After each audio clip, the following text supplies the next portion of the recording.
1 फरवरी को पेश किए गए मोदी सरकार के अंतरिम बजट में मालदीव को दी जाने वाली मदद में कटौती कर दी गई है। साल 2023 के बजट में सरकार ने मालदीव के लिए 400 करोड़ रुपए आवंटित किए थे, लेकिन बाद में ये मदद बढ़ाकर 770 करोड़ रुपए कर दी गई थी।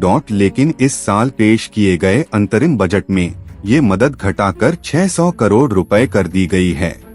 इसका मतलब ये कि भारत की ओर से मालदीव को जारी की जाने वाली विकास सहायता राशि को 22% घटा दिया गया है। भारत मालदीव में इंफ्रास्ट्रक्चर और विकास परियोजना में मदद करता रहा है, लेकिन मौजूदा राष्ट्रपति मोहम्मद मुइज्जू के सत्ता में आते ही मालदीव के भारत से रिश्ते बिगड़ने लगे। माना जाता है कि राष्ट्रपति मुइज्जू की पार्टी का झुकाव चीन की ओर रहा है। राष्ट्रपति चुनाव अभियान के दौरान उनकी पार्टी ने इंडिया आउट का नारा दिया था। इसके बाद पीएम मोदी के लक्षद्वीप जाने और फिर इसके बाद हुए विवाद से भारत और मालदीव के रिश्तों में आया तनाव और गहरा हो गया। इसी तनाव के बीच मुइज्जू ने चीन का दौरा किया था और वहां से लौटने के बाद उन्होंने कहा था उनका देश छोटा है, लेकिन इससे किसी को इस पर धौंस जमाने का अधिकार नहीं मिल जाता। उनका इशारा भारत की ओर था। मालदीव में भारतीय सेना की मौजूदगी को लेकर दोनों देशों के बीच पहले ही विवाद चल रहा है।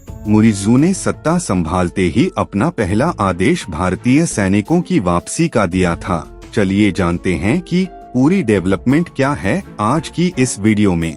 पर वीडियो स्टार्ट करने से पहले भारत के इस फैसले पर वीडियो को एक लाइक करके चैनल को सब्सक्राइब जरूर कर लीजिए, ताकि मालदीव और इंडिया के लेटेस्ट अपडेट आपको मिल सके।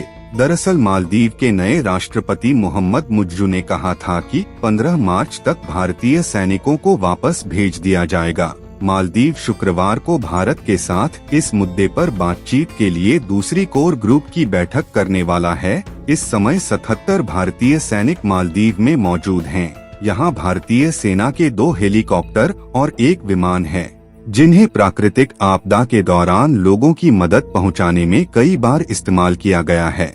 लेकिन मालदीव की मुइज्जू सरकार इसे देश की संप्रभुता के लिए खतरा मानती है।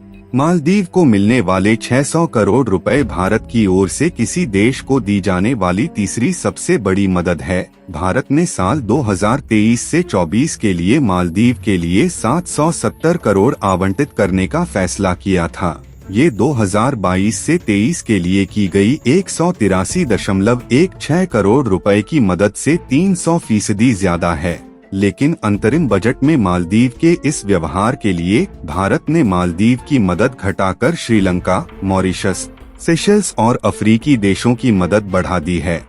मुइज्जू सिर्फ देश के अंदर अपने समर्थकों को खुश करने के लिए ऐसा कर रहे थे, लिहाजा भारत को इसका जवाब देना जरूरी हो गया था। और वहीं मालदीव की भारत ने मदद में कटौती कर इसका संकेत दे दिया है। मुइज्जू सरकार ने सत्ता संभालते ही भारत से वहां मौजूद भारतीय सैनिकों को वापस बुलाने के लिए कहा था। इसके बाद इस मुद्दे को शांतिपूर्ण ढंग से सुलझाने के लिए भारत और मालदीव के बीच कोर ग्रुप की एक बैठक हो चुकी है। दूसरी बैठक शुक्रवार को होने वाली है। कोर ग्रुप की बैठक के जरिए भारत क्या संदेश देना चाहता है, उसके बारे में जानकर आप भी मोदी जी को धन्यवाद करेंगे। भारत ये बताना चाहता है कि मालदीव भारत का विरोध भी करे और उससे आर्थिक मदद की भिख भी मांगे, ये नहीं चलेगा। इसलिए उसने श्रीलंका और मॉरिशस जैसे देशों की मदद बढ़ाई है, ये बताने के लिए कि मालदीव को भारत विरोध का नुकसान झेलना ही होगा। एक बात और जानकर आपको हैरानी होगी कि जब मालदीव में कोरोना फैला हुआ था, तब उसकी मदद कोई देश नहीं कर रहा था। उसे समय भारत ने मालदीव का साथ दिया था और भारत ने मालदीव में दवाओं को सप्लाई किया था। भारत ने जितने एहसान मालदीव पर किए हैं, मालदीव कभी भी अपने पूरी जिंदगी में भारत का एहसान चुका नहीं पाएगा। आपकी इस बात पर क्या राय है? कमेंट बॉक्स में हमें जरूर बताएं और साथ ही वीडियो को एक लाइक करके चैनल को सब्सक्राइब जरूर करें। मिलते हैं फिर आपसे अगली वीडियो में। जय श्री राम, जय हिंद।